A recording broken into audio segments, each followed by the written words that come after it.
Good morning. We are going to perform this phase reversal circuit for as our practical in this first attempt of practical performance. Okay, experiment. So for this practical, what we are going to need is we are going to need two type of resistors. One is of 1 kilo ohms and other is of 10 kilo ohms. The capacitors, as we discussed in our lecture, 3 capacitors we are going to need, and those are 0.1 microfarad capacitors, and there is a transistor which is NPN transistor, and it is of DC 547 class. To verify whether this transistor is NPN or not, what we are going to do, we are going to check it using DMM. So we are going to get into HFE mode where there is NPN written here, and we are going to attach this transistor here where there are 4 notches to put transistor in. So we are going to put the transistor in, and once we get some positive reading, that means it is NPN. So in order to verify it is not, the DMM is not fooling with us, what we do, we check whether it is PNP. So there is 0 0. So that means it is not PNP, it is only NPN.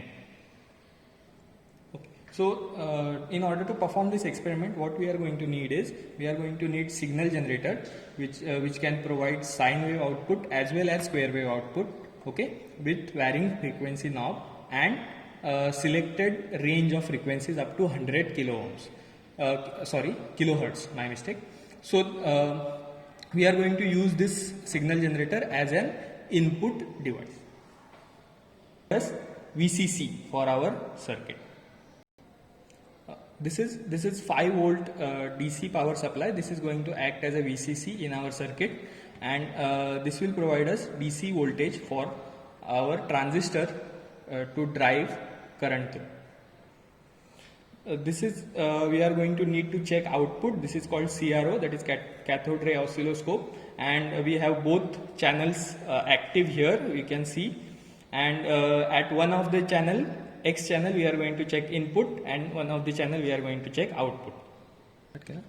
So we are going to draw a simple circuit diagram as a laboratory diagram. We call it laboratory diagram for our practical purpose, and let's start with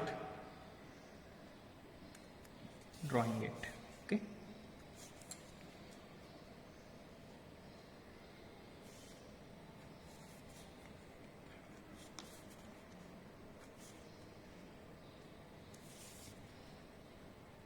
So this becomes our transistor. As it is NPN transistor, we are going to show arrow downwards.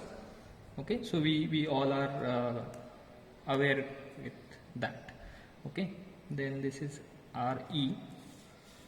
Then we have chose voltage divider bias method. So we are going to draw a ladder of 2 resistances over this, and another resistance which will get indirectly connected to ground. So this is our basic structure of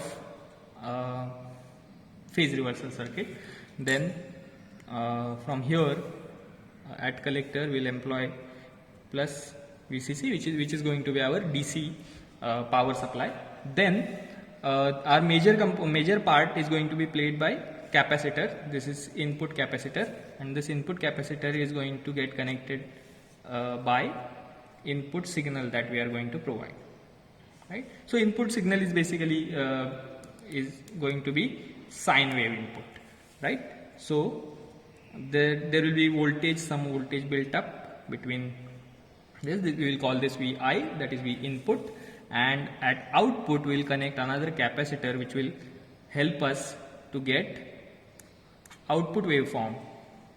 And this output waveform, to make this output waveform better, what we have to do, we have to add a bypass capacitor here.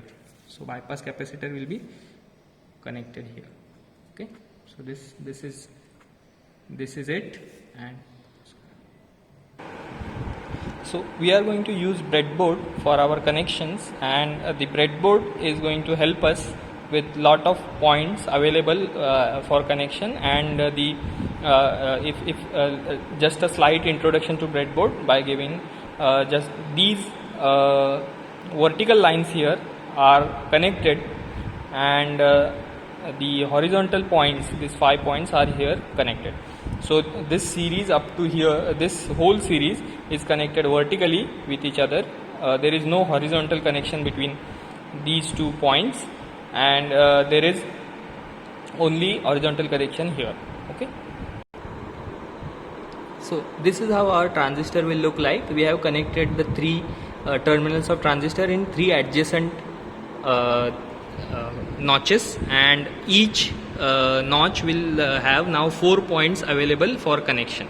So we can make use of those 4 points and connect our remaining circuit using these 3 terminals as a reference points, right? So from right to left, so this first terminal from right hand side is going to be our collector, middle terminal is base, and third terminal is emitter.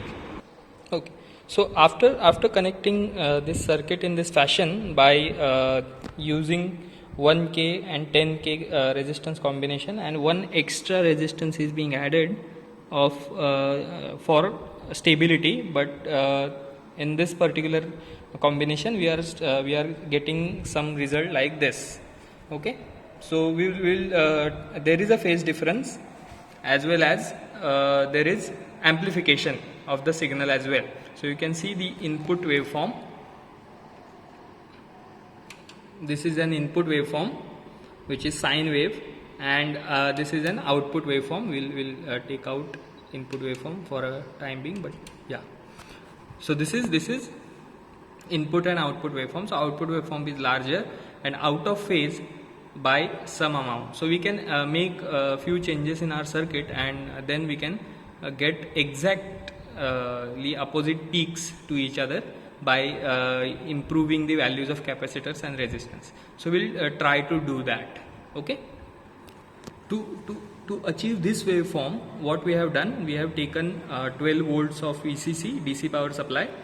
Then we have to add the larger capacity, so it is connected in between, therefore it is showing 21. Actually it is near about 11 or 12 volts.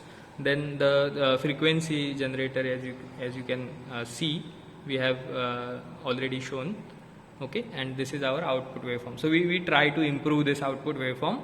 Okay, so everything is leveled. You can see here this voltage basis of both the both the signals or channels is same. So this is our output waveform for phase reversal. It is not proper, but still there is a enough phase difference that we can figure out. Okay, it is not exactly 180, it is slightly less than 180. So after checking for different values, we can adjust the output so that it will get 180 degree phase difference exactly from the input.